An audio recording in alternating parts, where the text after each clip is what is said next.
US to visit the factory, but chaos erupted among factory leaders. They were furious, trying to find out who contacted the CEO. When they discovered it was Richard, the manager publicly scolded him in front of the whole staff. He warned, if Roger rejected the idea and saw the plant's financial losses, he'd pull the plug. The factory would close, and everyone would lose their jobs. Richard began to doubt himself. He came home broken, but his wife never lost faith. She encouraged him, and together they practiced what to say. On the day of the CEO's visit, Richard wore his best suit.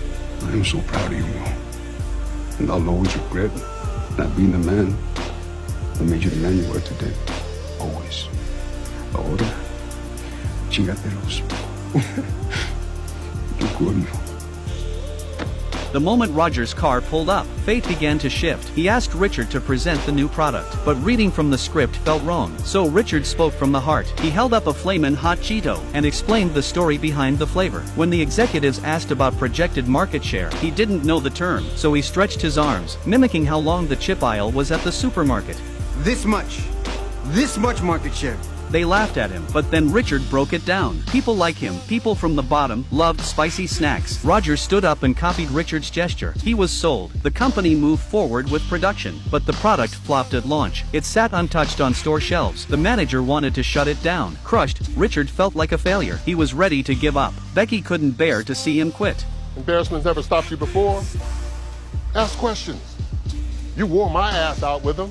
Look here, the person I met 10 years ago wouldn't blink. He'd find a way, any way to get it done. I don't want to look you up in 20 years from now, just to find out you're still down here on the bottom. Step up.